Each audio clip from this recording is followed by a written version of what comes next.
We're live, Your Honor. All right, we're back on record in Plea versus Cara Beckmann. The court confirmed that he is the 4% West. Right? You can hand the verdict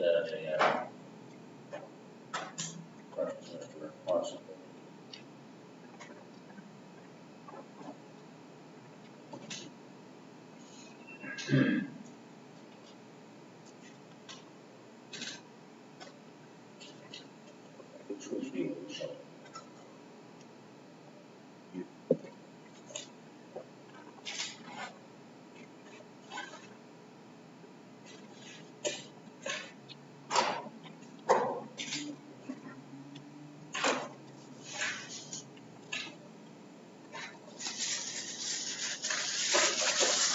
All right, for possible to read the verdict, please.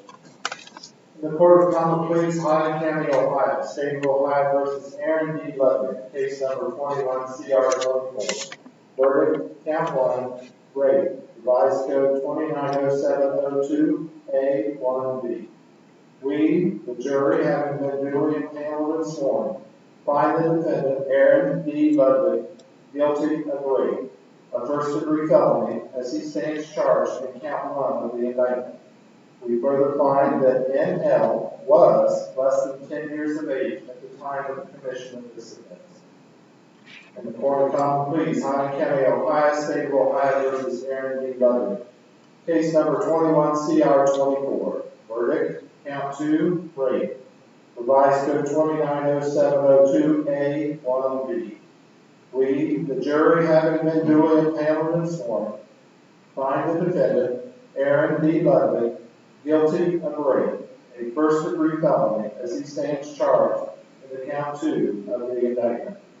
We further find that N.L. was less than 10 years of age at the time of the commission of the offense. In the Court of Common Pleas, Hyde County, Ohio, State of Ohio versus Aaron D. Ludwig. Case number 21 CR 24. Verdict, count 3, rape. Revised code 2907.02A1B. We, the jury, having been duly impaneled and sworn, find the defendant, Aaron D. Ludwig, guilty of rape, a first-degree felony, as he stands charged in count 3 of the indictment.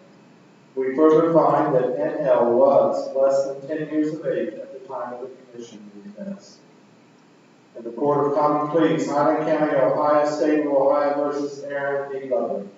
Case number 21 CR 24. Verdict, count 4, rape. Revised code 2907.02A1B. We, the jury, having been duly impaneled and sworn, find the defendant, Aaron D. Ludwig, guilty of rape, a first-degree felony, as he stands charged in count 4 of the indictment. We further find that N.L. was less than 10 years of age at the time of the commission of the offense.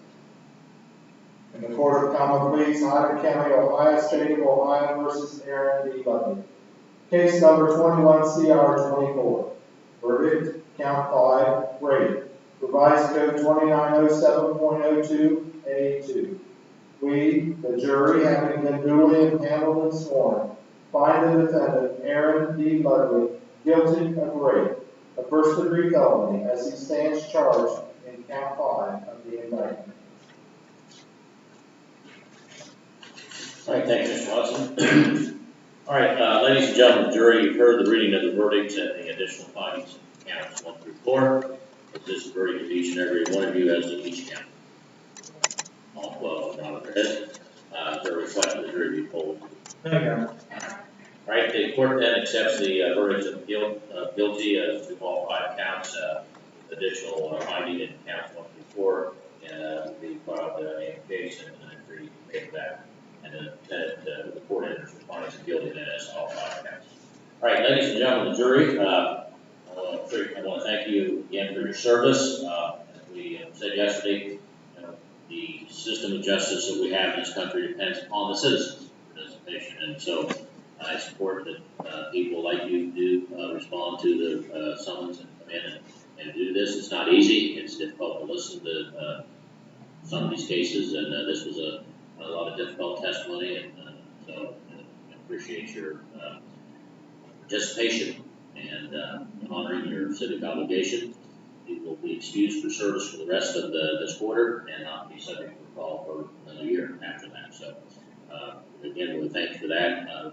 You can go out this way, and Mr. Cosmo will take care of getting you downstairs for your any tapes for your pay, your work excuses if you need one, and also the cell phones in the bags out there. He can return those to you at that time. So again, I want to thank you for your service. You can be excused. Councilman will remain.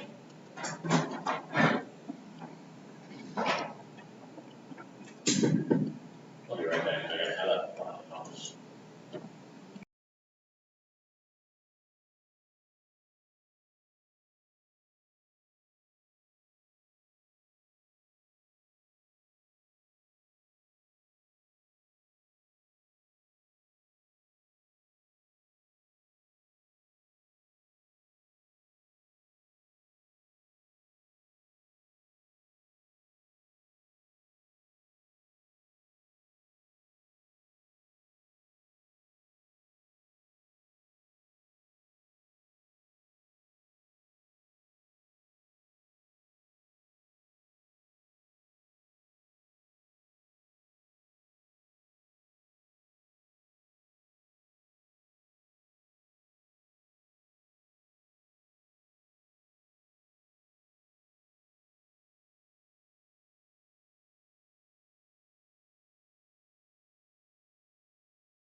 YouTube and record on.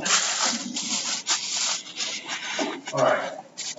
Madam Clerk, the court accepted the verdict of the jury found guilty. Court has revoked the bond. When have a sentencing hearing, I would like to have some discussion on this, and since if the parties prefer, we could recess until about 1:30, and then reconvene at that time. Give parties everybody time to organize their thoughts, whatever, for the sentencing. That is agreeable. Is that okay? That's fine. All right. The defendant will be remanded in custody until that time, and we'll resume at 1:30. Okay.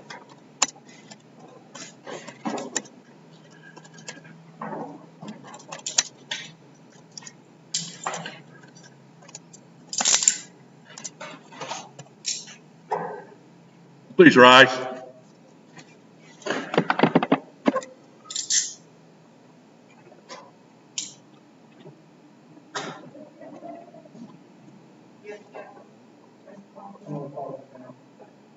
And then where you come back up to the office.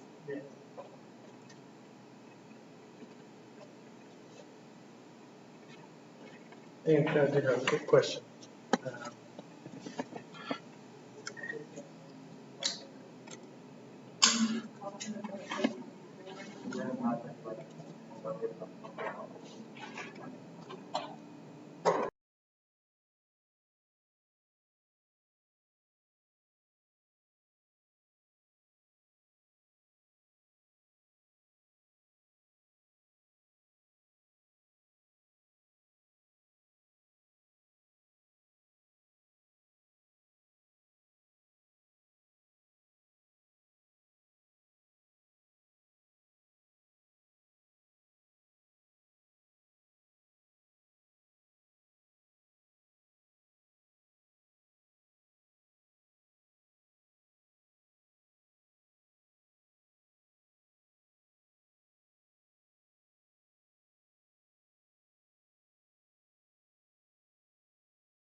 We'll go straight to the record, Judge.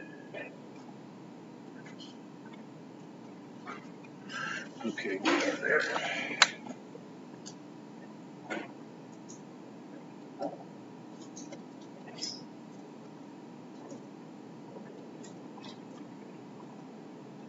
Hold that cord down. Tied up.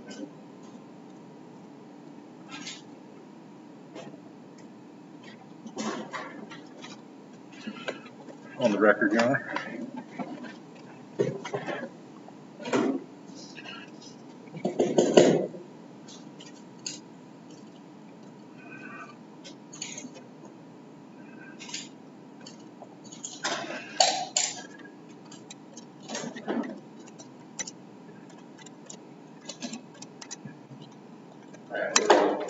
Back on record on case number 21 CR 4, State of Ohio, Ludwig.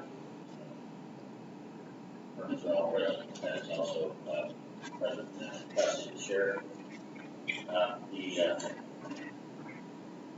man was found guilty of 5 counts of rape and all of that mandatory sentences. So it was not ordered in pre-sentence investigation. I did parties about an hour and a half or so to prepare the hearing. Before we proceed, with the sex offender registration, do you have that? Yes, I heard you. I haven't filled it out. I thought it was going to get one. All right. I didn't fill it out. I thought that I thought you would get one earlier. I don't know. No, the message was to be prepared. I'm sorry.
All right, Mr.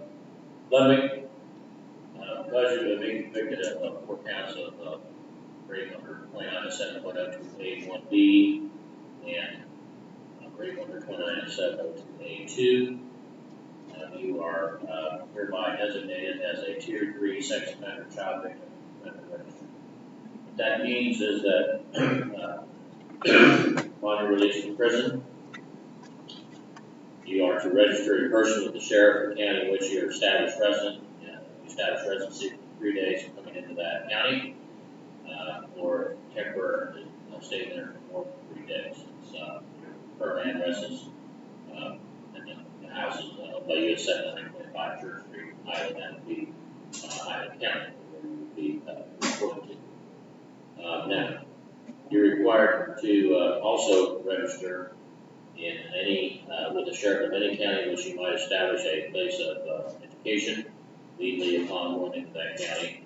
So if you're getting any kind of training, vocational, college classes, etc., you would have to register in that county. If you are working for more than 3 days consecutively, or more than a total of 14 days in one calendar year, or actually 14 days or more, I should say, in one calendar year, then you're also required to register with the sheriff of that county.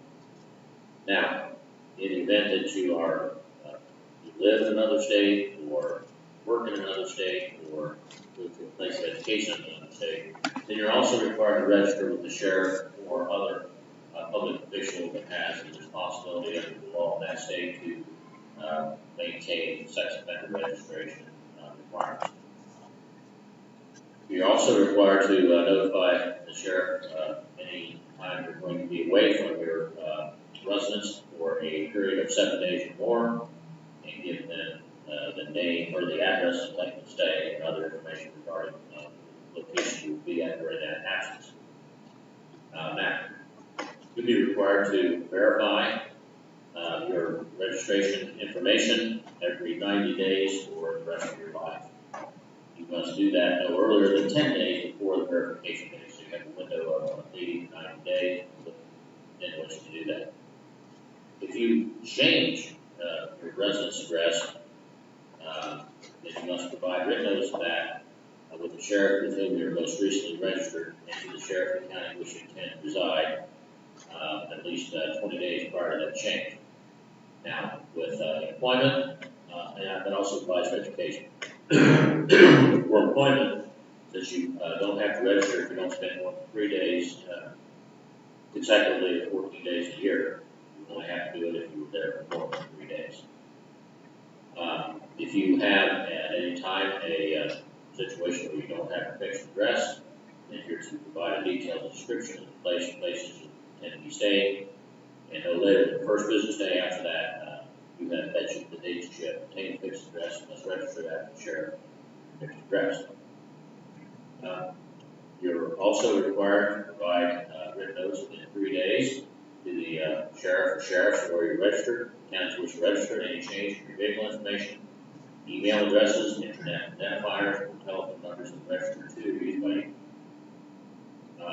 Under federal law, you're required to report any plans for international travel to each of your registering authorities, not later than 21 days prior to doing that before travel, and if you fail to do that, you could be subject to criminal prosecution under federal and state law. Now, if you fail to comply with any of the registration obligations, verification obligations, notification obligations that I've just explained here, you could be subject to be prosecuted under Chapter 2950 of the Higher Vice Code for additional felony. All right.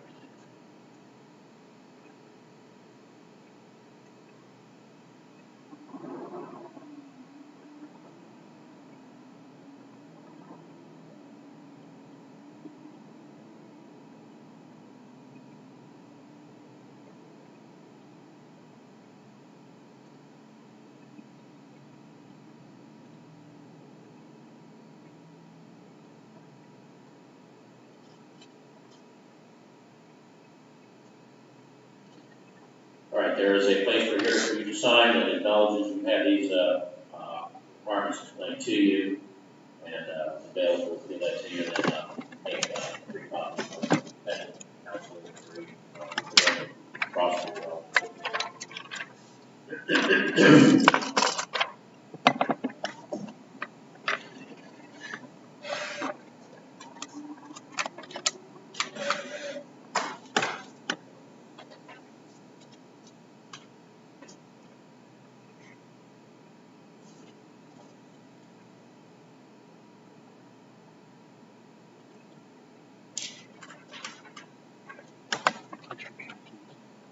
All right. Now, the court will proceed with sentencing. Anything you'd like to present regarding the matter of sentencing? I have no evidence to present. Okay. Any statements or any statements from victim or representative? No, the victim and Vermont do not wish to make a statement. Right. My only argument would be that defendant in this case is subject to a life without parole sentence on counts 1 through 4, and in my opinion, I think he's deserving of that.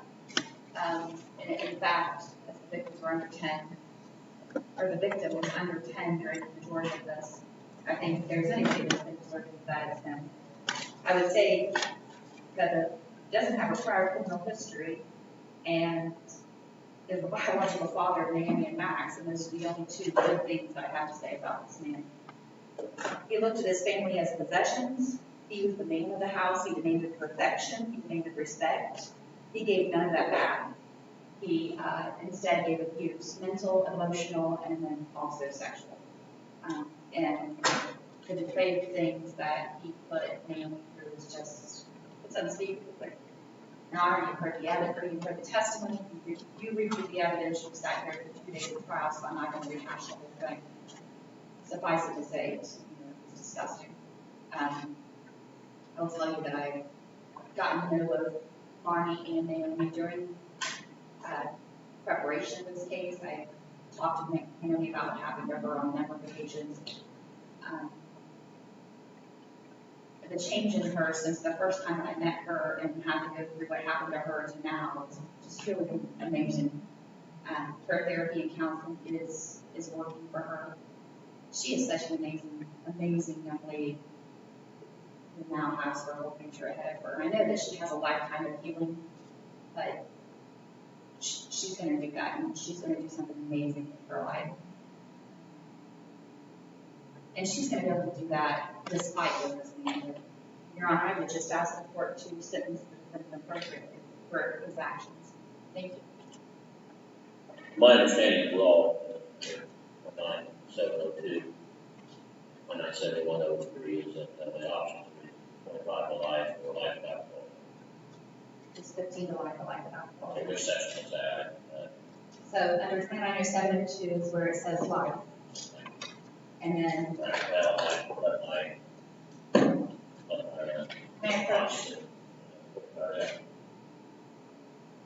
left my copy. I printed them out and I thought I had left them on the bed. No. Okay.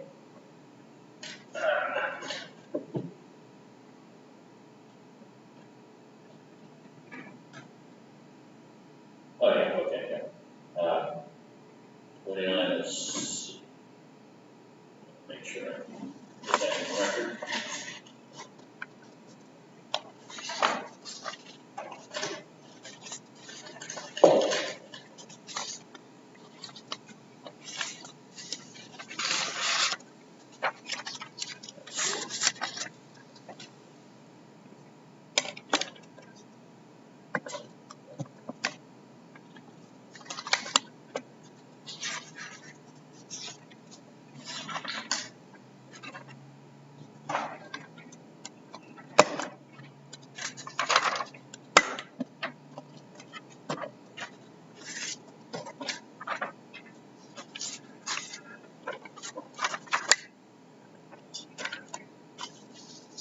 So under RC 2972,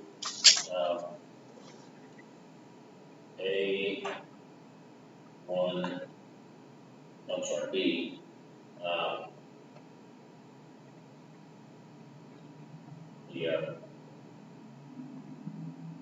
the victim is under 10 in lieu of sentencing to a prison term of imprisonment under 2977.3.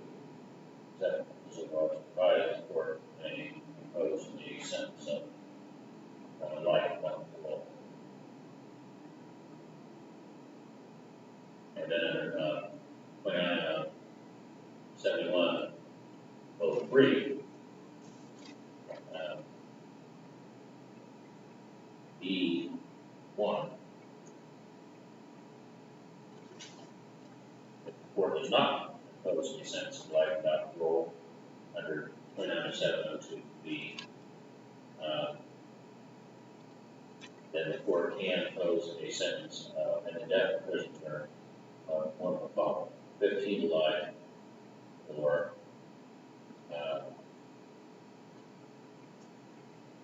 not 15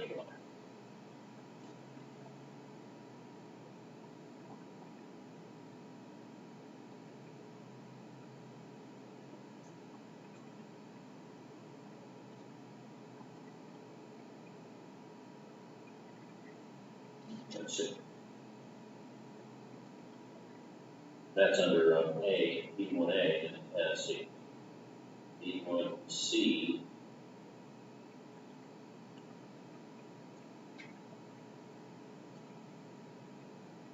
There is also a 25 life if there was a purposely harassment of force or drug force. That's under A1B. So there are 3 sentences possible. 15, 25 life, 5 life. There has to be a special finding for the force under the 25 to life. Oh yeah, that's right. Yeah, that's right. Yeah. So it's life or 15 to life. Well, section under 290702 A2 force was down for the defense. That was for count 5 only. Pardon me? That's for count 5 only. Yeah, count 5. Yeah. But she wasn't under 10, and then so it doesn't. Oh, that's right. She's not under 10 at that time. All right. So what is the sentence in the 290702 A2? What are you saying the sentence is for that? Maximum of 11 years. 3 to 11, just regular. Yes. Yeah, okay. Yeah, because there's no age involved. Yeah, that's right. Okay. Now, so I understand the choice of Mr. Ring is the 15 life back. Heard that. That's 4 years. Okay. All right. Mr. Ring? Councilor Bennett? Your Honor, I'm defer to Mr. Ludwig first. Can you take your mask off for that? I'm going to defer to Mr. Ludwig at this point. I believe he wants to say something. Mr. Garrison. All right. All right, Mr. Ludwig, anything you'd like to say? I'd like to say, morning, Amy. Love you both. I'm sorry. Everybody had to go through all this. Love you both. I love Maxine, and I feel so bad for her.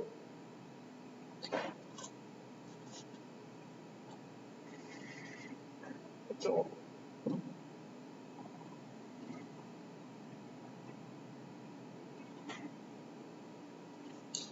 All right. Anything else, Mr. Ludwig? Mr. Ring? Yes, sir. Just briefly, as the state has conceded, Mr. Ludwig had no prior criminal offenses whatsoever. I believe he was an elected official for his community. He was involved in his community in other forms. I believe that I'm asking the court to take that into consideration in sentencing and not impose the maximum sentence in this matter. Thank you.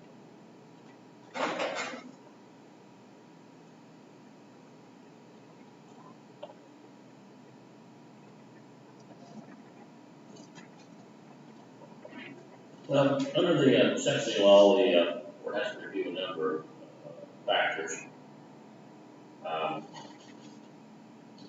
Obviously, the crime is committed against a child. We have a daughter, starting from the time she was 6 years old.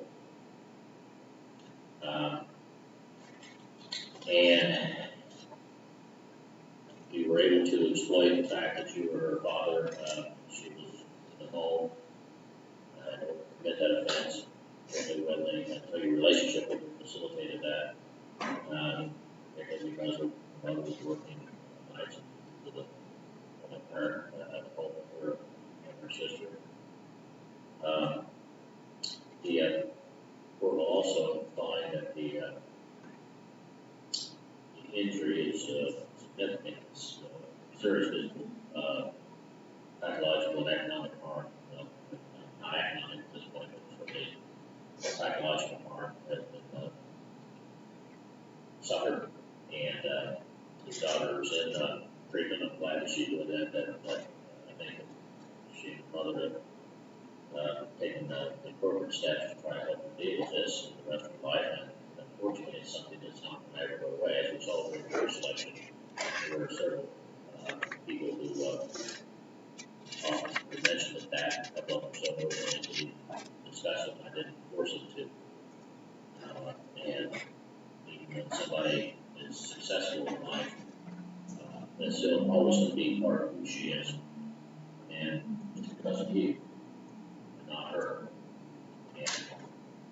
reason for that to ever occur. The conduct is just absolutely despicable. It's evil. There's absolutely no reason for any father to abuse a child in any way, let alone in this manner. And it's just for your own personal gratification because of the kind of person that you are. It's just something that nothing that I do is going to be able to take away the harm you inflicted on your child. Your testimony wasn't believed by the jury. Your testimony shows that you are pretty much out for yourself, no one else. You said that you told her that you didn't know what this future was for this woman in Brazil. Yet you mentioned the fact that she had 3 children and that there wasn't any work in Brazil. And so it certainly indicated that you were thinking about a future with her. The implication being that, well, your daughter made all this up. And, the evidence from which the jury concluded was that she did. And that they believed her. And there was a lot of evidence to substantiate the testimony that she gave. And it's reflected in the jury's verdict, which was fairly quick for something of this seriousness. And so, the one thing I'm consider is the harm, and in terms of what the offense, how bad it was.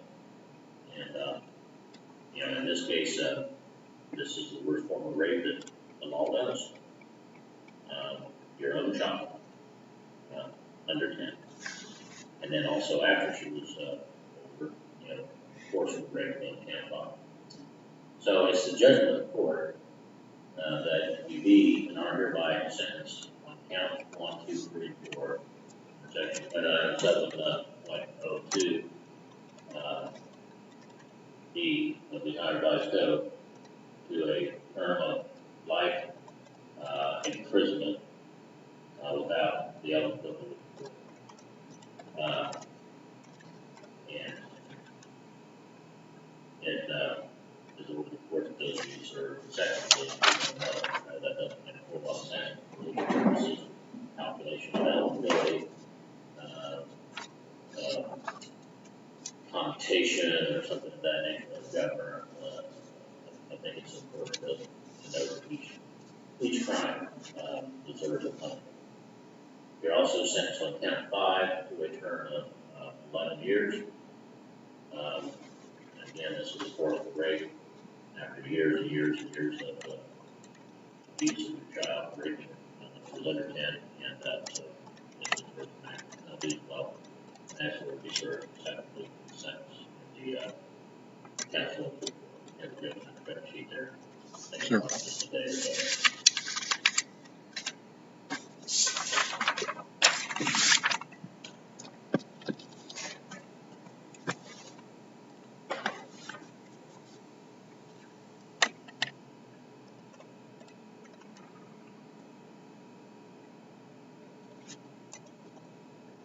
Which I've 11 days. 121 to 129, and then 32 to 33. All right, so you'll be given credit for 11 days to get a lot of credit.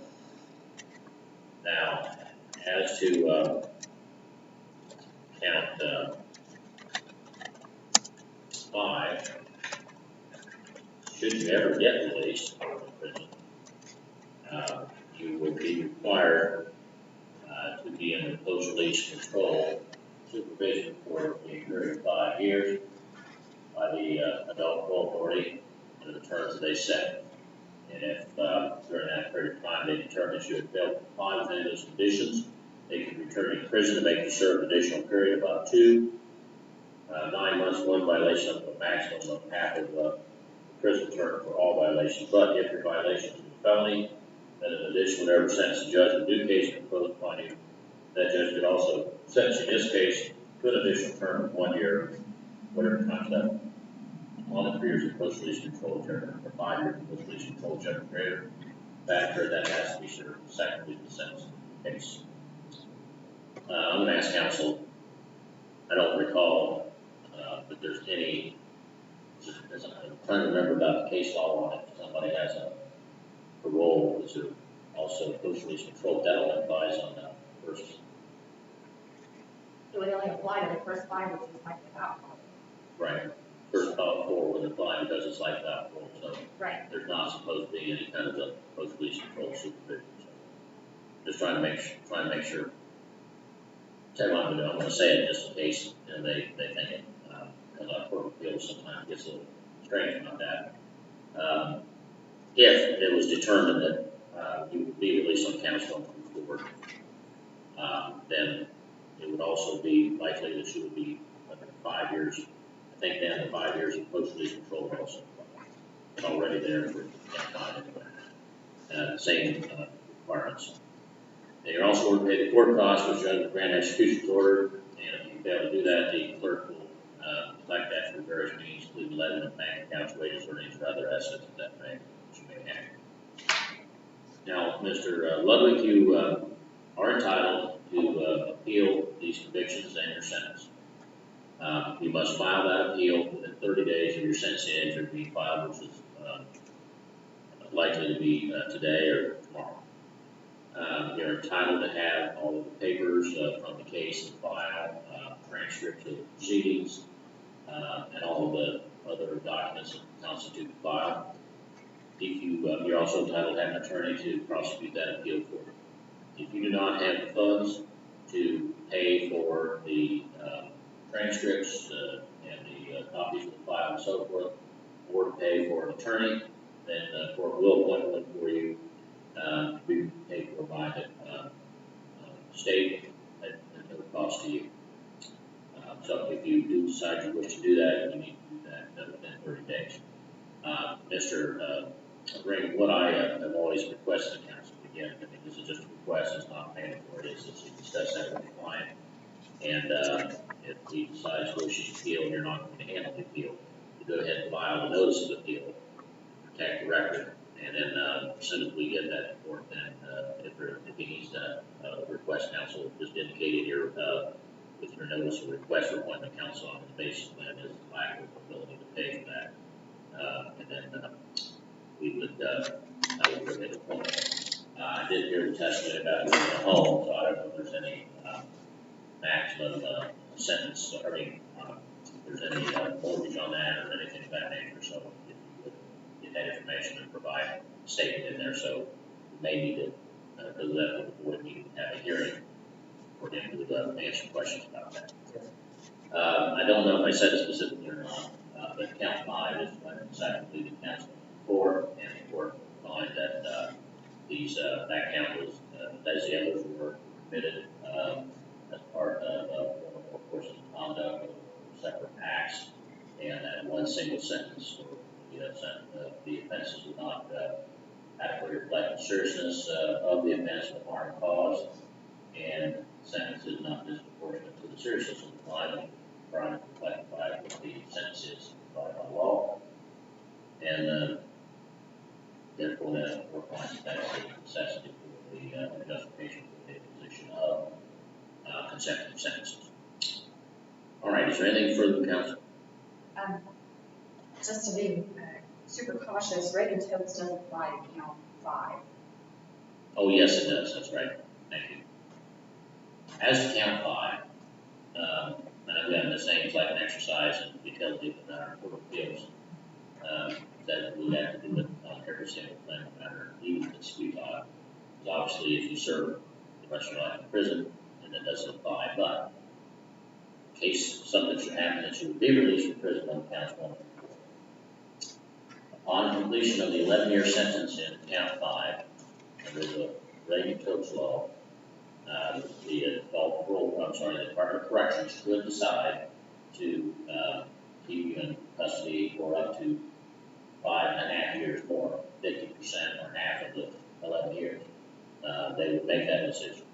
And so the 11 years is the minimum sentence that you must serve as imposed by the court, and then the maximum would be 16.5 years if they decide to keep you longer on that. All right. Anything further, Mr. Collins? Mr. Ring? All right, for a minute, custody.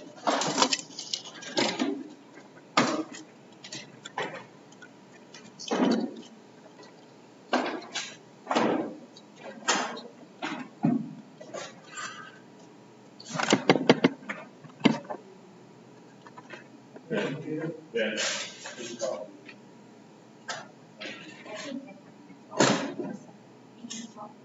Yeah. I get that way. About me. No. Madam Judge? Right. All the hearings we're doing at, Missouri, was it? About Aaron. Aaron, is it Aaron Taylor? Yeah. He's not in custody. That's being continued because he's filed a motion for suppression. And so I hope not to worry about it.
Okay, we're on YouTube, but we're waiting to find out what order they've got them in out there.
All right, how about that?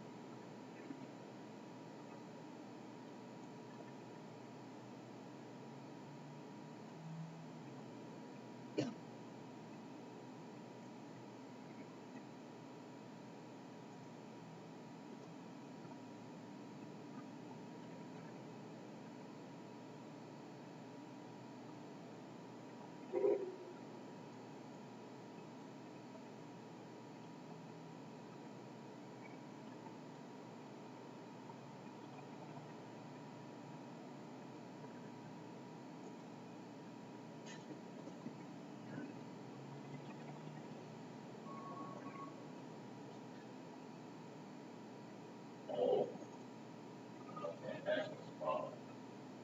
Maybe. I think that's it.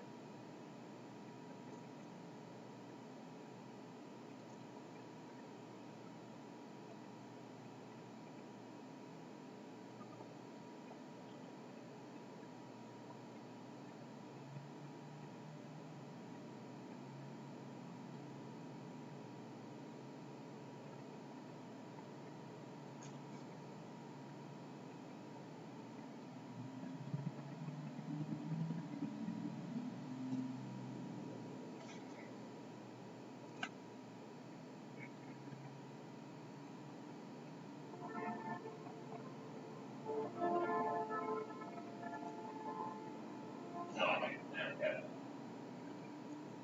We're getting to put the board on the email address.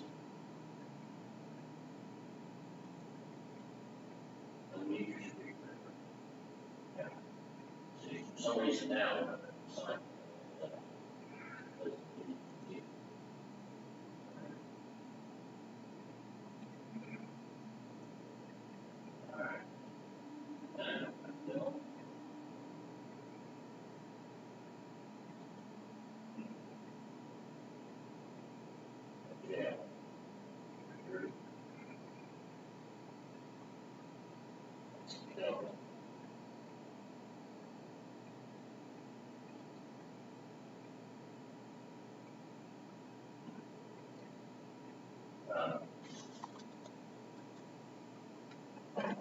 Especially downstairs.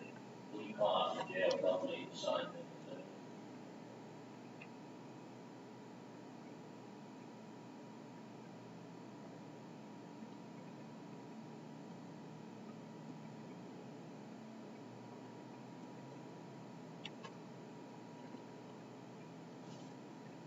Still waiting on, can you hear me?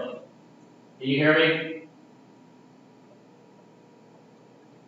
Can you hear me okay? Yes. Okay. Hi, this is Dan, Common Police Court. We're waiting on you to sign in for Zoom. Paul, what do you want to do with, Elizabeth? So it should be on in just a second. Okay, all right. Extend her ear. We'll hold for a second then. Okay, thank you. Bill, you filed your motion for, suppression on Mr. Taylor?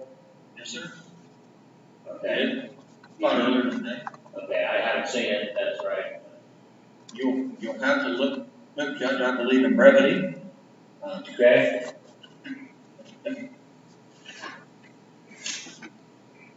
Jail's on, Bill. Yeah. They're signing in now. Okay. All right, there we go. All right. Okay, and, Who do you want up first? who are you, sir? I'm sorry, I couldn't hear you. White. Timothy White. Timothy White.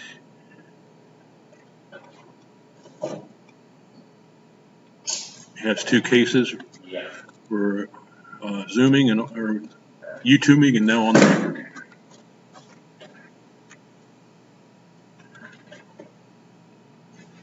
All right, case number 21 CR 71 and 21 CR 108, both state of Ohio versus Timothy White. Mr. White's appearing by Zoom from the jail. His attorney is William Armentrout, appearing by Zoom from his office. Also present is Assistant Prosecutor Kane, representing the state, as well as Mr. Baldwin, the pre-trial services officer. This is being conducted by Zoom because of staffing issues at the jail. Who, as I understand it, has a COVID outbreak there with no staff. And there was a shortage, and I had my bailiff that's tied up transporting a prisoner who just had a sentence today. So we're conducting this by Zoom. Mr. Armentrout, you, your client are both okay with that? Yes, Your Honor. All right. All right, now in 21 CR 71, the defense charged with 2 counts of malicious assault, 2 counts of danger to children, tampered with evidence, and that trial is set, let's see, it was originally set in July, and it had to be continued because we had some evaluations, and it looks like set for trial on the 26th. And then the rape, the other charge, 2 counts of rape, that's set for the 23rd. All right, so where do we stand on this case, counsel? Your Honor, if I may, my client has indicated to me that he does wish to enter into a plea. Obviously, very serious charges, and he's had to contemplate. The state has made a couple different offers, and it's which one that he wants to accept. I would ask to hold this over till Monday or Tuesday for a plea at that time. All right. I have a dental appointment Monday morning to get a crown, and although I don't anticipate any problems, the last time I was there for 3 hours, so I'll just go ahead and set this for Tuesday at 10 a.m. Judge, I'm not available Tuesday in the morning. All right, then how about 1:30? Can we go? I'm with your magistrate at 1 o'clock. I think it's a final pre-trial. It looks like it's scheduled for 2 hours. We'll do it this way then, 1 o'clock, and then you can do this case first, and then she can start after me. That's fine. Okay. All right. Okay, we'll see, and that will be in person. All right. All right, thank you. All right,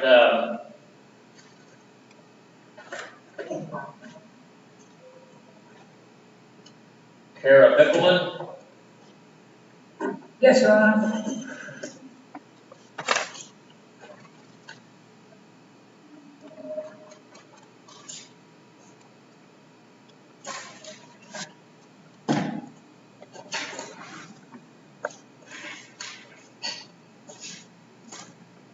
All right, case number 20 CR 214, State of Ohio versus Cara Beckmann. You are Cara, is it Lene? Is that how you pronounce that? Yes, sir. Is Lene Beckmann? Beckmann. Okay, sorry. Ms. Beckmann is appearing by video from the Justice Center. Her attorney, William Armentrout, is appearing by Zoom. Assistant Prosecuting Attorney King is appearing by Zoom, as well as Officer Moser from the Probation Department. Ms. Beckmann is charged with attempted felonious assault on a peace officer and assault on a peace officer. Sir, you need to have a mask on. Okay, put it on, please. And assault on a peace officer. The matter is set for trial. Let's see. We had just had a hearing and had to continue the trial to August 26th. Okay. Now, Ms. Beckmann has been at Clinton Valley Mental Health pending the trial at their recommendation. And this matter is a final pretrial, and the court is aware that set for a plea. Now, before we go any further, Mr. Armentrout, you and your client both okay to proceed by Zoom today rather than in-person presence? Yes, we are, Your Honor. All right. And Ms. Beckmann, you're all right with that as well? Yes, sir. Okay. Now, since you're not sitting in court with your attorney, if you need to talk to him at any time while we're having this hearing, let me know, and then I can put you and him into what's called a breakout room, which means it'll just be the two of you on the screen talking to each other. The deputy will leave the room, so you'll be in a private conversation, and no one else will be able to hear you or see you on the computer until you leave the breakout room and come back to the regular meeting. Okay? Yes, sir. All right. So, have you talked this morning with your client, Mr. Armentrout? Yes, we talked this morning and executed the plea agreement. All right. So you need to speak to him before we go any further. No, sir. You feel you're okay to go forward? Yes, sir. Okay. Your Honor, I think I would just add before we start here, I know the court will go through it. Since Cara was restored to competence, I've had two really good conversations with her, explained the possibility of going back and now asking for an evaluation, possible NGRI defense. She understands that, raised a lot of very good points, does not wish to do that, but does wish to accept the plea arrangement. Is that correct, Cara? Yes, sir. Okay. That's all. All right, thank you, Mr. Armentrout. All right, well, Ms. Beckmann, this agreement that I have here is prepared by the prosecutor's office on their computer, and on page 3, there are signature lines. Now, I'll hold it up here. The front page has your name, the title, and your name, and then the case number. I'll hold that up there to the camera on the computer. Can you see that? Yes, sir. All right, you recognize that from this morning? Yes, sir. All right, and then on page 3, there are signature lines, and there's a sentence on the top, right at the very top of the page, that says, "I enter this plea voluntarily." And then right down below that appears to be a signature of Cara Beckmann, and I'll hold that up and ask you if that is your signature. Yes, sir. Right. And as I understand it from what your attorney just said, he and you were in jail this morning, and you went over this with him and signed it there. Is that correct? Yes. And he explained everything to you and answered any questions you had about this document? Yes. And you understand that this document that you signed is an agreement to plead guilty, and that means there's not going to be a trial, and the next step in your case will be a sentencing hearing. Yes, sir. And you feel you've had enough time to fully consider this matter before making this decision? Yes. And are you entering into the agreement to plead guilty voluntarily? Yes. All right, now the agreement states on page 1 that you're going to plead guilty to the second count of the indictment, assault on a peace officer, under 2903.13A of the Ohio Revised Code, a fourth-degree felony. Further states that you understand maximum prison term for that could be 18 months, minimum would be 6. There could be a fine available of up to $5,000. Do you understand that? Yes. Are you facing any felony charges anywhere else? No, sir. And are you currently on probation, community control, parole, or post-release control for a felony from any jurisdiction? No, sir. Now, under the law, if you are convicted of this offense, then you should be sentenced to prison. Once you complete the prison term, the law provides that the adult parole authority has an option, it means they can do it or not do it, to put you in what's called post-release control supervision for a period of up to 3 years. If they do that, you'll be supervised by a parole officer under the terms that they set, because the court's not involved with that. And if they decide that you have not complied during that period of time with those conditions, then they can return you to prison, even though you served the entire prison term set by the court for an additional period, which could be no more than 9 months for any one or more violations that might have occurred during that period. But should you be convicted of another felony while you're under post-release control supervision, then in addition to the sentence that the judge could impose in the new case, that judge could also sentence you in this case to an additional period of 1 year, whatever time's left on that 3 years of post-release control, whichever is greater. And if that occurred, that would be served consecutively to the sentence in the new case. Do you understand that? Yes. Now, under the law, I'm not required to sentence you to prison for this offense. I can impose what's called community control or probation. That means that instead of going to prison, you would be put in under the supervision of a probation officer for a period of up to 5 years under the terms that are set by the court. If during that period of time they felt that you had failed to comply, then they could return you to prison even though you served the entire term set by the court for an additional period of up to, they would file a notification of that alleged violation. And then they would have to serve a copy of that on you, and then there would be a hearing, and you would be entitled to have it returned. If the outcome of the hearing at that time was you failed to comply, then the court would revoke that community control and then sentence you to prison for up to 18 months, fining you $5,000, and then you'd be subject to the post-release control, which is what I was just talking about. Do you understand that? I believe it was 3 years. I'm sorry. You said, It's 3 years. okay. Yeah, I'm sorry, did I say 5? Yeah, it's 3 years. Thank you for pointing that out, because that's good that you're paying attention and then you get it correct, so thank you. Yeah, it's 3 years would be possible, all right. Okay. Now, the charge in count 2 alleges that on or about September 14, 2020 in this county, you knowingly caused or attempted to cause physical harm to Deputy Dustin Malone, a peace officer, as defined in ORC 2935.01, while in the commission of your official duties. And that would be a violation of section 2903.13a. Now, do you understand what it is that the state has accused you of having done, when, where, and how they alleged you did it? Yes.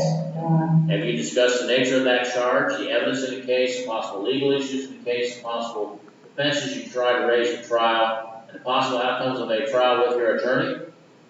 Yes, Your Honor. Are you satisfied with his advice and competence in this matter?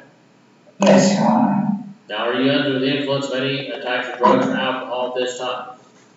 No, sir. Now, if you're taking prescription medication at this point? Yes, but it doesn't impair my ability to understand. Well, I know it's because of your mental health issues, and it's actually supposed to help you. So, is it helping you, or is it hurting you in terms of understanding what's going on and talking about it and comprehending? I do believe it helps some. Okay. So, are you having any problem at all understanding anything I'm saying right now? No, Your Honor. Okay. Well, if you do, just tell me, and I'll explain it or answer a question. Okay. Yes, sir. All right. Have any threats been made against you to make you plead guilty here today? No, sir. Now, on page 2, there's a couple of bold lines underlined there. See those about halfway down the page? Yes. All right. It reads as follows. Defendant shall either plead guilty to count 2, state will dismiss count 1, state defense jointly recommend community control and mental health treatment. Is that your understanding of the agreement? Yes. Has anyone promised you anything other than that to get you to plead guilty here today?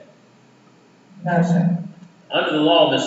Beckmann, the matter of sentencing is up to the judge, not to the parties. And so even though they've recommended and your attorney agrees that you should receive community control probation. If, once I've heard all the information that is presented to me, I believe that that's not the appropriate sentence, I could sentence you nonetheless to a period of anywhere from 6 to 18 months in prison plus fine you $5,000. You understand that? Yes, Your Honor. And Mr. King, the state has consulted with the officer involved, and he's in agreement with this resolution. That's correct, Your Honor. All right, thank you. All right, now, Ms. Beckmann, do you hold any kind of a license or certification from any state governmental agency for any kind of an occupation or profession? Not currently, no. Okay. Now, under the law, you have certain constitutional rights you must understand before a plea of guilty can be accepted by the court. You have a right to have an attorney. Mr. Armstrong was appointed to represent you. Now, I didn't appoint him simply to work the case out, but to present whatever defense could be available to you under the law that you would like him to present. So if you decide you do not want to plead guilty, he'll still represent you and defend you in this matter, including a trial if that's what you want. Do you understand that? Yes, Your Honor. Right, now, under the Constitution, you have a right to have a jury trial in this matter, Ms. Beckmann, in which 12 people will be selected from a group of citizens from Highland County, summons for jury duty on your trial date. After they were selected, the evidence will be presented, they would be instructed on the law, and then they would decide by unanimous verdict, meaning all 12 of those jurors would have to agree as to whether or not the state proved your guilt. Now, if you didn't want to have a jury trial, but you did not want to plead guilty, you could waive, which means give up in writing the right to have a jury trial, and in that case, you would have what's called a court or bench trial. And that means that instead of a jury hearing the evidence, the judge would hear the evidence, the judge would apply the law, and the judge would decide whether or not the state proved your guilt by proof beyond a reasonable doubt. Do you understand that? Yes. Right, now, under the Constitution, you have a right to confront the witnesses against you and cross-examine through your attorney. What that means is that the witnesses against you have to come into court and testify in front of you and your attorney and anyone else that might be present. After the prosecution is done asking questions, your attorney asks questions, that's called cross-examination, the purpose of which is to try to bring out evidence that helps your side of the case. You understand that? Yes. Right, under the Constitution, you have a right to use the power of the court to compel or force witnesses to come to court to testify for you, just like the state. So what that means is that if you have witnesses you're not certain are going to come in voluntarily, at your request, the court issues a court order, it's called a subpoena. That forces those people to come to court to testify for you, even though they don't want to be here, which is the same way the state's witnesses are forced to come into court to testify against you. You understand that? Yes. Yes, Your Honor. All right, now under the Constitution, you have a privilege against self-incrimination. That means that you cannot be forced to give evidence in this matter at any time including trial. No one can ever make you testify. The prosecutor can't, the judge can't, you make that decision. And if you decide not to testify, the fact that you did not testify cannot be used against you in any way by any person at any time. No one's even allowed to talk about it, except in one situation, and that is if there is a jury trial and you do not testify, the judge instructs the jury that because that is your right, they cannot consider it for any purpose. You understand that? Yes. All right? Now, under the Constitution, you're presumed innocent of this charge until proven guilty by the state by proof beyond a reasonable doubt on every element of the offense charged. So what that means is the burden of proof isn't on you to try to show you're not guilty simply because you've been accused of this crime by being indicted. In fact, under the law, you don't have to present any evidence in your defense whatsoever at the trial. You can, but you're not required to. But whether you do or not, the burden of proof will remain on the state of Ohio to prove your guilt on every essential element of that offense by proof beyond reasonable doubt, which is the highest burden of proof that's known under the law. You understand that? Yes. Now, originally you pled not guilty, Mr. Beckmann. Not guilty plea, denied the allegation, denied you committed any crime, and exercised or invoked all the rights that I just described for you. If you change your plea from not guilty to guilty, that is the opposite of not guilty plea. The guilty plea admits the allegations in the indictment, admits that there are crimes, and that you're the one who committed that crime.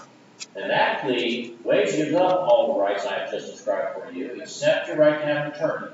You always have a right to have an attorney no matter what your plea. But with that exception, your plea of guilty would waive to give up your right to a jury or court trial.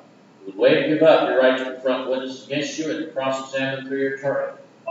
Waive or give up your right to use the power of the court to compel or force witnesses to come to court to testify for you, the same as the state. It would waive or give up your privilege against self-incrimination, because if you say you're guilty, the state's not required to prove you're guilty. It would also waive or give up your presumption of innocence, your privilege against self-incrimination, because that's what's used to find you guilty if you say that you plead guilty. It also waives your right to file an appeal on any alleged violations of your rights you think could have occurred up until today. And it does submit you to being, or subject you to being sentenced today, immediately, if that's what the court decides is appropriate. Do you understand all of that, Ms. Beckmann? Yes, I do, Your Honor. And are you a U.S. citizen? Yes, Your Honor. Now, Ms. Beckmann, do you have any questions about the plea or the possible penalties for the offense? No, sir. Do you understand them? I believe yes, sir. I'm sorry? Yes, sir. Okay, there's a little background noise there, I think. Yeah. Hallway. All right. Now, do you have any questions about the plea agreement? No. You understand it? Yes. And again, you understand that I don't have to follow a recommendation. If I decide you should be sent to prison, that could happen. You understand that? Yes, is that decision going to be made today? Or I'm sorry, after? Is that decision going to be made today or after a No, pre-sentence? I will order a pre-sentence investigation. Okay, Okay, and then take about 30 days. okay. My attorney said that you could send me back to Twin Valley for these 30 days? Well, you're kind of getting far ahead of the horse. I could do that. I'll wait and see what happens. And once you if you enter a plea, we'll talk about that in terms of what I'm going to do. In terms of whether I'm going to keep you up there, keep you local, or release you. I haven't made a decision on that. We won't get to that point until we get and decide whether or not you're going to plead guilty. Okay? Yes, sir. Yeah. All right. Okay, I'm not quite sure where I was, so let me make sure I cover everything. So you understand the charge and possible penalties? Yes, I do, Your Honor. And you understand the plea agreement? Yes, I do. Do you understand the constitutional rights I've explained to you? Yes. Okay. You understand what the plea of guilty means and what will happen if you enter that here today? But I've been waiving those rights. Okay. So is there anything you need to ask Mr. Armentrout about before we go any further? I don't believe so. Do you have any more questions about anything I've explained to you so far? No, Your Honor. Okay. All right, then Ms. Beckmann, is it your decision to withdraw your not guilty plea, plead guilty to the charge, count 2, assault of a peace officer, 4th degree felony, carrying possible prison term between 6 and 18 months, and a fine of $5,000? Yes, Your Honor. All right, then as to the charge, which reads, in on or about September 14, 2020, in Highland County, Ohio, you knowingly cause or attempt to cause physical harm to Deputy Dustin Malone, peace officer, as defined in ORC 2935.01, while commission of official duties, the violation section 2903.13a, the Ohio Revised Code. Again, the charge of assault of peace officer, a 4th degree felony. How do you plead? Guilty. All right. The court finds then on this day of the court, the defendant was advised of all the constitutional rights and made a knowing and intelligent and voluntary waiver of those rights pursuant to Criminal 11. Plea of guilty to count 2 is accepted and ordered filed. The defendant is found guilty of count 2. That's set forth in the indictment. Count 1 is dismissed. Court will refer the matter for a pre-sentence investigation by the Probation Department, which will include an assessment for substance use disorder and/or mental health. And I know you're already receiving mental health care. We've had some proceedings on that, so I'm not sure exactly what that'll entail. I'm going to set the sentencing hearing for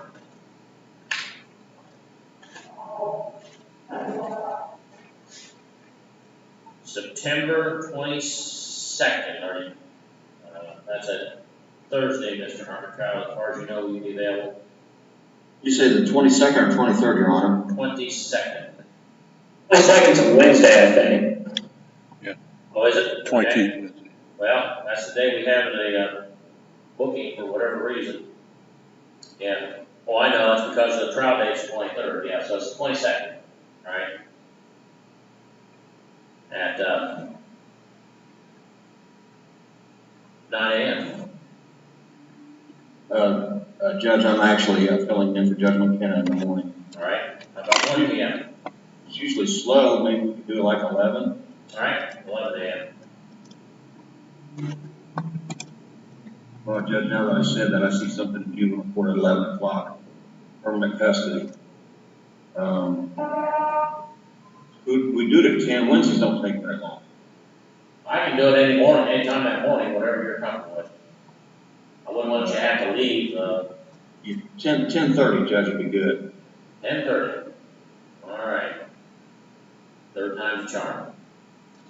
Now, in regard to the matter of bond, the defendant was originally released under oath of recognizance, and then after the diagnosis and a decision she needed to be hospitalized, treatment, and then once she was restored to competency, the examiner also recommended that she continue to remain there. I will have to say, Ms. Beckmann, you look much better, you sound much better, and so it sounds like they've helped you a lot. Now, Mr. Armentrout, do you have any suggestion on? I do, Your Honor. I think Cara would agree with this. I mean, she's hopeful, to get back on her feet. But the fact of the matter is that she's still at Twin Valley and she's struggling to find housing. And she, during this next period for the PSI, she would like to return there if that's possible. Is that correct, Cara? Yes, ma'am. All right. So I'll put in there, defendant to be returned to Twin Valley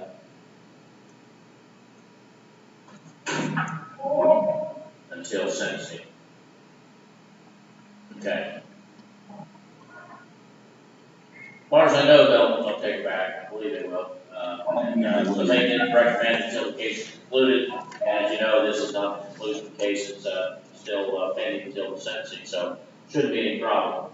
But once you come back, Ms. Beckmann, if I grant you complete control, you're like Mr. Armstrong said, you're going to need to be looking for housing as well as treatment options. And I know if you're planning on coming back to Huntington County, we do have Soda King Valley Mental Health as well as FRS. Hopefully, you can be working on that. Mr. Balzer, is Mr. Fulton in this week, or are you filling in for him? He's in this week. All right, would you give him send him a text or an email and tell him that Ms. Beckmann's out there, and I know the sheriff's short-staffed right now. I don't know when they're planning on taking her back. I think they had her transport today to take some people to prison, but if he could get out to see her, if not this afternoon, tomorrow morning, or maybe Monday morning. Yes, sir. All right. All right. Anything further, Mr. Armstrong? No, Your Honor. All right, and Ms. Beckmann, we'll see you back here on the 22nd, and we'll send the sheriff to pick you up the day before. Thank you, Your Honor. Thank you.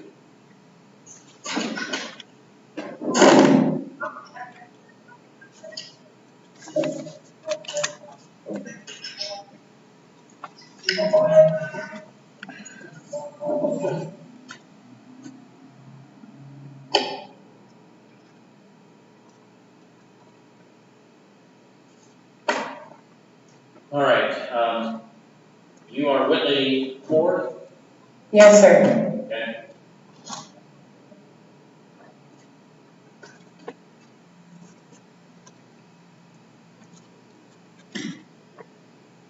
Case number 17 CR 229, Dave, Ohio versus Whitley Nicole Ford. Ford is appearing by video from the Justice Center. Her attorney is William Armentrout. He is appearing by Zoom. Assistant Prosecutor King is appearing by Zoom. Also, Mr. Balzer from the Probation Department by Zoom. And this matter is being conducted by Zoom because the Sheriff's Department is extremely short-staffed due to COVID diagnoses of several staff members, and so we set this to do today instead of continuing it. Mr. Armentrout, are you and your client both in agreement to proceed with this matter by Zoom rather than having to postpone it for an in-person hearing? Yes, Your Honor. And Ms. Ford, are you in agreement with that too? Yes, sir. All right, thank you. All right, the defendant was placed on community control, looks like originally on March the 7th of 2018, with some additional conditions added on March 13, 2019.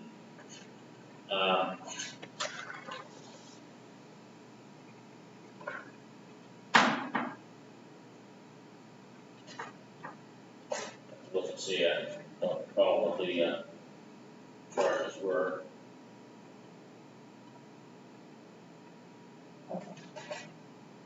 Two counts of trafficking and heroin, both theft and rebound. All right, now the probation office filed a notification of alleged violations on August 4th, and the court advised Ms. Ford of that allegation, appointed Mr. Armentrout to represent her, and sent the matter for hearing today. Well, actually, I believe we're set for their It's been a busy week. We had 2 jury trials this week, plus a whole bunch of other stuff. So, in any event, we set it today, and she's hearing today. The allegation is that the defendant violated Rule 7 of the conditions that she admitted to using methamphetamine the week before the 18th of July. She also has not paid $140 in restitution that was owed. And then I believe there was a capious issue back on the 27th of July that she did not report, and that is what brought her back to court in custody. Now, Mr. Armentrout, have you had an opportunity to consult with your client regarding the allegation?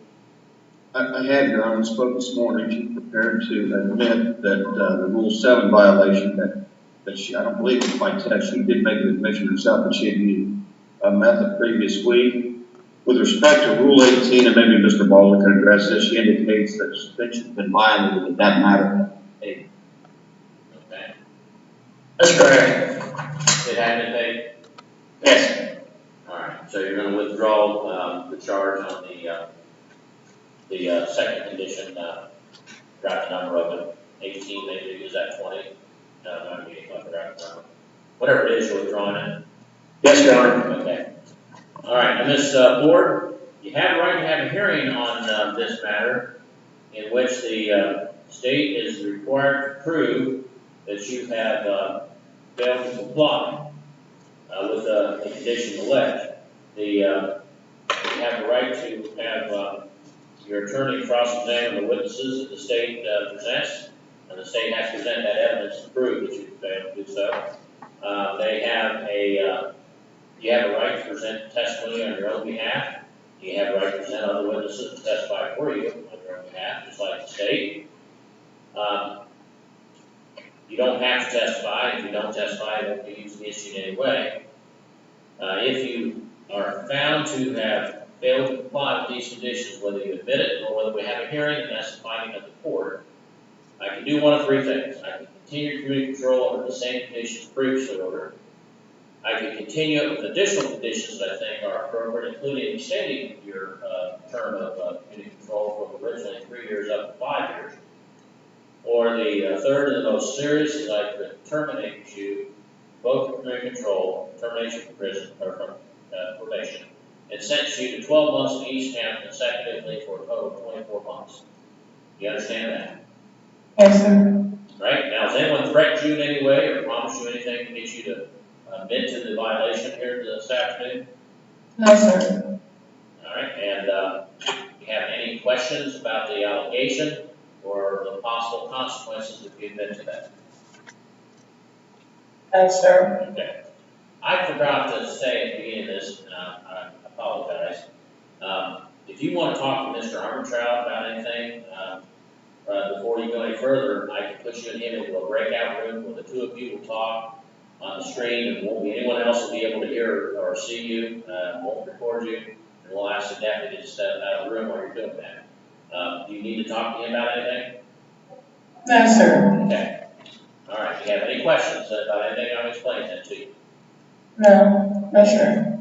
And you understand the allegation, it's Rule 7, 18 is the one that's being withdrawn. Yes, sir. Okay. Then you admit that you violated Rule 7 by using methamphetamine the week before July the 18th. Yes, sir. All right.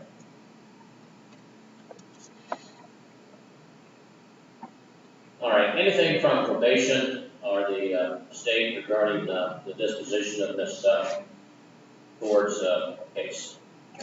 Yes, Your Honor, the state, as well as the probation department, would ask that the defendant be continued on community control and that her period of supervision be extended by 1 year. Thank you. Sergeant Trout? With that being said, Your Honor, we'd ask the court to consider following the recommendation from the probation department and the prosecutor's office.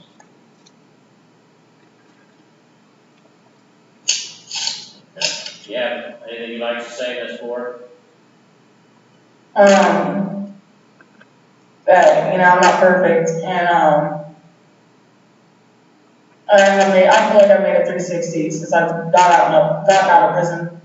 I just don't want to lose everything I've built up to, and, I followed my chain of commands, like, I did, mess up, contacted my counselor, and, I'm proud I didn't let it, completely break me down.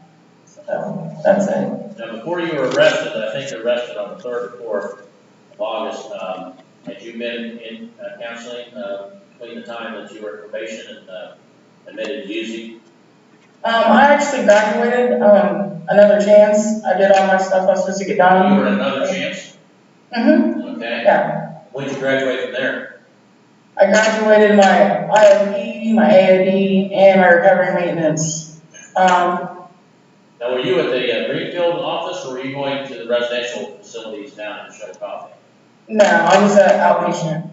Okay, so the old Freehold office, all right. Yeah. All right. And did they test you in jail when you came in and got arrested? No, they did not, sir. When was the last time you had a test? A drug test? When I went, Let me ask this way. After you saw the probation department, when this violation was filed, on the 18th, week the 18th, did you get tested at any time before you got arrested? no, sir. Okay, all right, well, that's not your fault, I just want to know. All right. And then where will you be living, Ms. Ford? Dickey Avenue. Okay, That's my address. That's my apartment. that's your apartment, all right. Yes. Ms. Balzer, you have, I know that there's a little bit of tolling on this time, and I think it was a previous violation back in 2019. You know how much time you show her having left on probation? She expires on 8/16, Your Honor. Oh, okay. We were trying to get everything completed and Right. this came about and kind of screwed things up. I understand. All right, well, here's what I'm going to do. I'm going to continue on community control.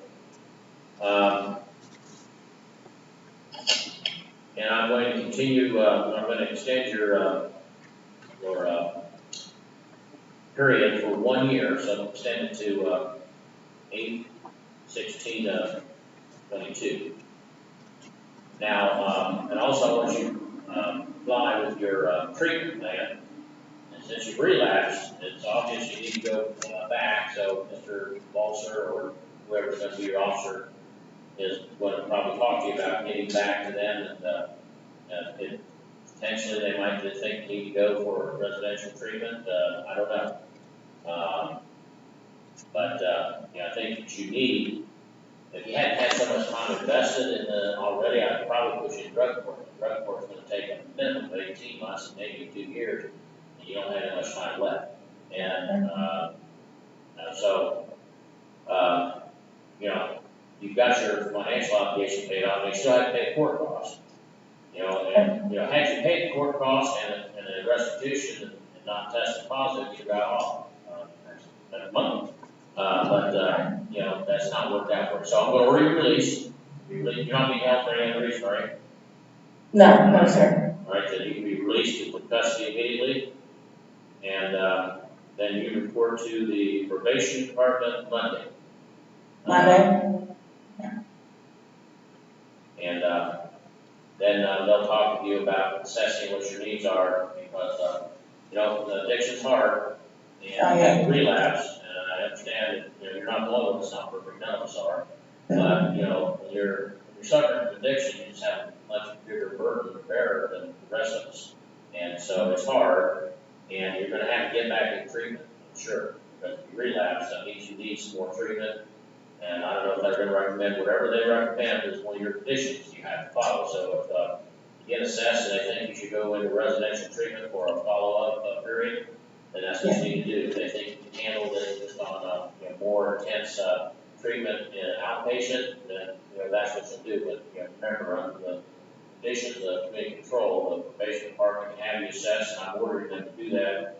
Make sure that you know you get more help, at least more tools for you, because you have to help yourself, but you know, make sure you have some options to do that. But you're the only one that can get over this on your own. Probation try to provide you some tools as well as the treatment people, but in the end, it all comes down to you. All right, you have any questions? No, sir. All right, report to probation Monday. All right, thank you. All right, thank you. All of this. I need you to prepare an entry, continuing with her community control, releasing her immediately, and she's report that extended the period by 1 year. She's released immediately, and she reports to probation department. Yes.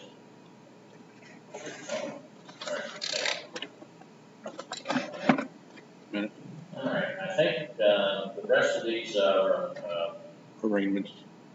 arraignments, Yes. and notifications. So I think you're good, Mr. Armstrong. Thank you, Your Honor. All right. Lady, the jail just went off. Do they think we're going to do this by record video? Oh, they might. Okay, we were supposed to do all of it by Zoom. Yeah, that's what. We can do it by video, that's what they want. Or Marcia, we're back in here again. Yes. The jail just hung up. Did you tell them we're going to continue on Zoom? We've got the arraignments and the notifications. Oh, I didn't tell them anything. Oh, well, call them and tell them we need to do it by video then. Just do it by video. Yeah. I got it, you know, I got profiles. I need that. Here, right now. You can check now. I already paid, I got it down.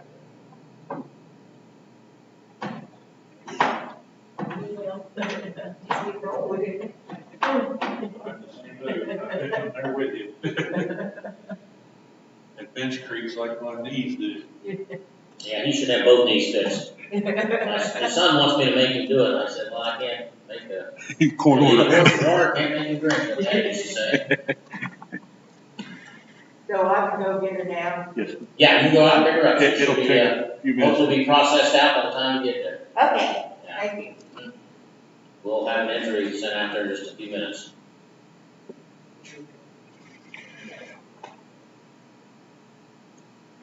I guess if you just, once you call them and tell them to sign back in Zoom, you just easy, I suppose. Yeah. But whichever way they want to do it, doesn't matter to me.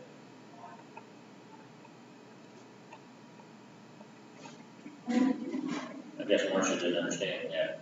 So I thought, Well, we were going to do those at lunch, and so. oh, yeah, that's right, yeah, that's right. Then we got hung up with the, crime. Hi, this is Dan, Common Pleas Court. Marcia was calling out there about 3 arraignments we need to do, and we can do those by video if you want to, video conferencing rather than Zoom, or if they're already setting up Zoom, then you tell me what you want to do.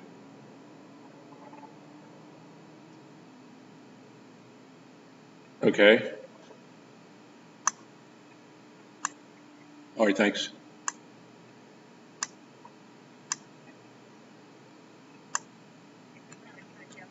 Sergeant Lyons, this is Dan at Common Pleas Court. We had 3 more we were going to do video arraignments on. Okay, so are you doing video or Zoom? Video in 10 minutes? Okay, all right, thank you. Bye.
Okay. All right, Bender. On the record, Your Honor. All right, you're Jeremy Bender. Yes, sir. Mr. Bender, you were indicted by the grand jury on June the 2nd on a charge of aggravated possession of methamphetamine, a 5th-degree felony. It alleges that on or about February 2nd of last year, 2020, in this county, you knowingly possessed, obtained, or used methamphetamine. That is a 5th-degree felony. It carries a possible prison term if convicted of between 6 to 12 months and a fine of up to $2,500. There's also the possibility of a license suspension of between 6 months and 5 years. Now, you're entitled to have an attorney in this matter. If you cannot afford to hire one will be appointed for you. I see you have filled out a financial disclosure form. Is everything on that form correct? To my knowledge, sir, yeah. All right. When was the last time you were employed, Mr. Bender? About that time last year. Okay. And, all right. because of that, pardon me? Because of that situation, I'm now almost 12 months clean. I did not realize that I had been indicted, or I would have turned myself in. All right. Well, don't worry about that. All right, we'll get to that in a minute. All right. Court will appoint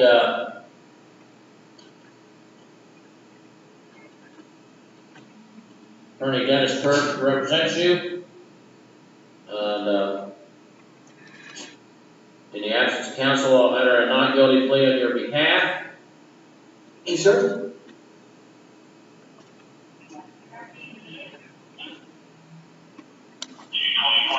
The court will set a pre-trial for you September the 1st at 2:15 p.m. Final pre-trial will be October the 6th at 2:15 p.m. And your trial date will be October the 25th at 8 a.m.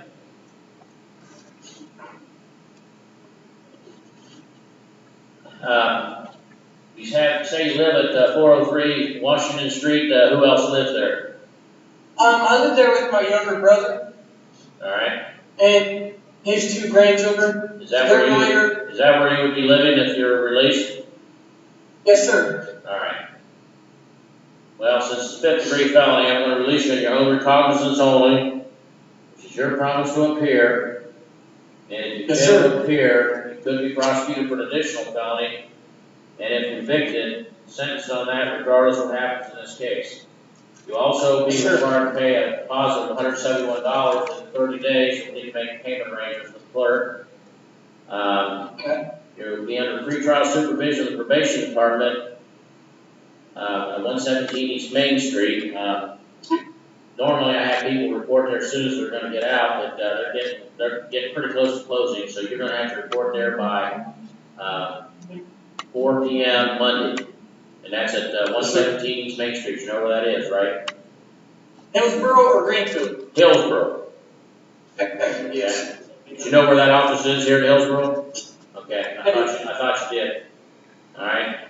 Now, you'll be required to report to them once a week for 4 weeks, and after that, as they determine, undergo random drug testing in their order, provide phone numbers for home, self-employer. Recommended by probation, you'll be evaluated for substance abuse and mental health issues. If any treatment indicated, you can enroll in and follow after independence of this action. You'll also be under house arrest at your residence there in 403 Washington. Meaning you have to be there or wherever else you may live after you get released at all times, unless you're working, going to and from work, medical appointments, including any kind of treatment, court proceedings, appointments with an attorney, probation officer, in this or any other case. You also can attend any kind of educational programming, job training, etc., or church services. Other than that, you have to be there all the time. And if you fail to appear, if you fail to comply, I should say, with these conditions, then the court could revoke your OR bond and have you arrested and held in custody until further order of the court. Do you have any questions? All right, we'll have them send a bond out here right away. You know. Thank you, sir. Okay. All right, Drew McGarry. Yes, Your Honor.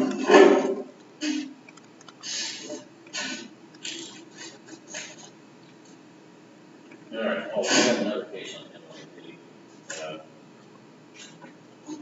yeah, well, let's see our 44.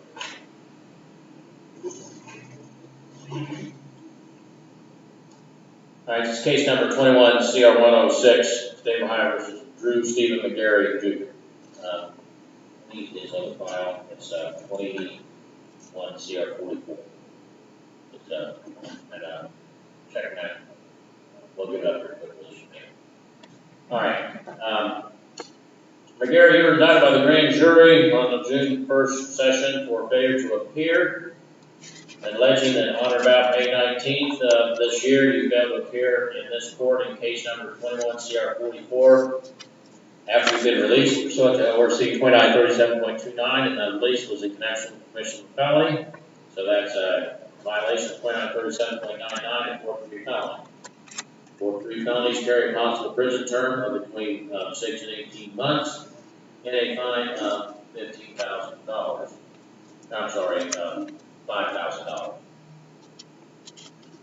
Now you're entitled to have an attorney to represent you. You can't afford to hire one. Will be appointed. You filled out a financial disclosure form. Well, actually, I don't see it. Did you fill out a form? Yes, Your Honor. All right. Officer, I don't have his financial disclosure form, so if you could fax it up, we may have lost it.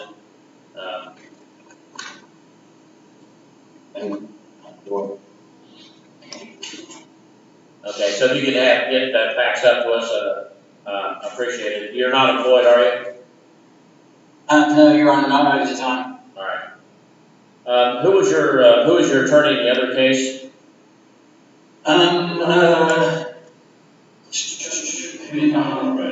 Prosecutor's note says Bill. Prosecutor's notation says Armentrout. Armentrout, okay. Mr. Armentrout, apparently, all right. Then I'll appoint Mr. Armentrout to represent you. And in the absence of counsel, will enter a not guilty plea on your behalf.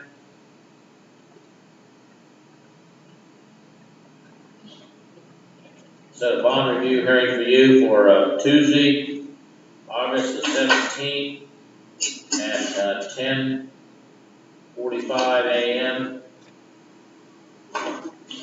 That'll be a video. First pretrial in this case, and pretrial in your other case will be set for August 25th at 1 p.m. And trial date will be set for September the 23rd at 8 a.m. I'm sorry, I skipped over the final pretrial. Right. Final pretrial will be September the 1st at 1 o'clock p.m.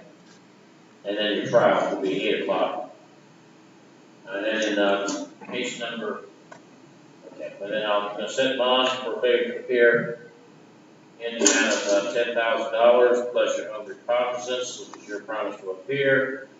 And if you fail to appear, as is happening here, you can be charged with another offense. And if the convicted sentence on that, regardless of what here, you're required to pay a deposit for certain statutorily required fees of $171 before you're released. And then if you make bonds, you report to the probation department at 117 East Main Street. Report to them once a week for 4 weeks, and after that, as they determine under random drug testing, they may order. Provide phone numbers for home, son, employer. Recommended by probation to be evaluated for substance abuse, mental health issues, and any treatments indicated. Enroll in and follow that or occurred in this case, and if you are also to be under house arrest, meaning you have to be at your residence unless you're working, going to and from work, medical appointments, court proceedings, in this or any other case, appointments with a probation officer or an attorney in this or any other case. What's your address, Mr. Derrick? 133 Maple Avenue, Sardinia, Ohio. All right, that'd be the address where you'd be under house arrest. Yes, Your Honor. Now, in the other case, the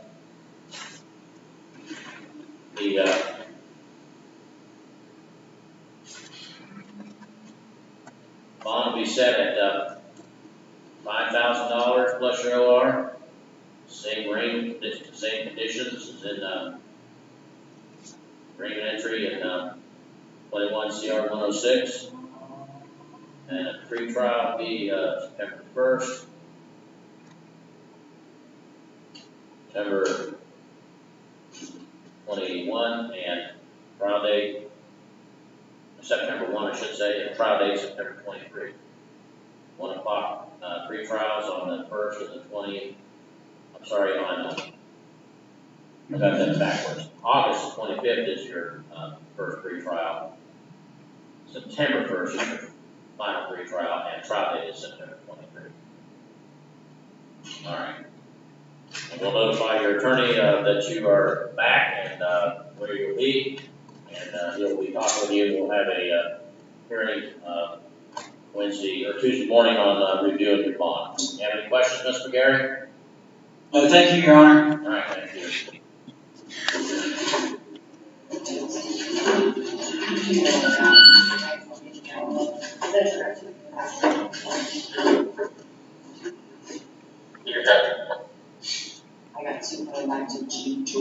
All right, case number 20 CR 270, State of Ohio versus Derrick Myers. You're Derrick Deputy Myers? Sir? All right, Mr. Myers, you were convicted of aggravated possession of methamphetamine and placed in the drug court and on community control on April the 7th of this year. Let's see, I received a notification filed by probation this morning. Yes, sir. It alleges that you have violated Rule 2, and you failed to report, and then also you violated Rule 7 that you used methamphetamine, fentanyl, and marijuana, and Rule 13 that you left TCC on August the 8th in staff device and not returned. So I don't have any thing from you on this, but you are entitled to have an attorney in this matter, Mr. Myers, because if you're found to have violated these conditions, the court could terminate you, send you to prison for a period of 12 months, fine you $2,500. Now, you wish to have an attorney represent you in this matter? Yes, sir. All right. Did you fill out a financial disclosure form? No. All right. You'll need to do that, and officer will need to have you fill out a financial disclosure form. I do have a question for you. Okay. Wait a minute. So once you fill that out, I'll appoint counsel for you. All right. We'll set this matter for a hearing on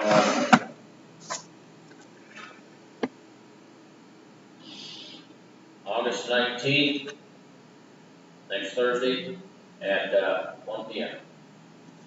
And there'll be no bond.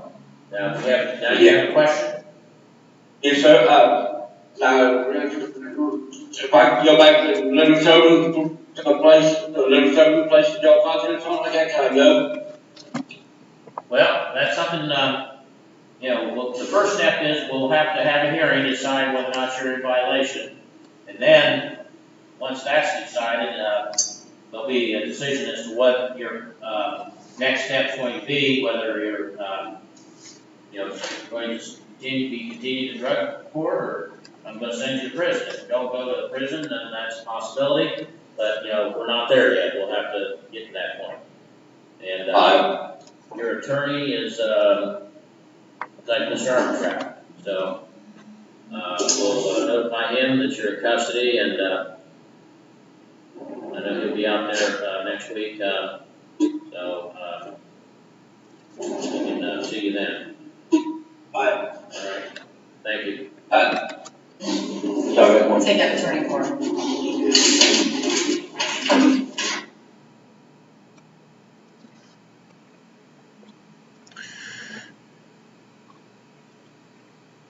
Well, the taxpayers got their money's worth this week.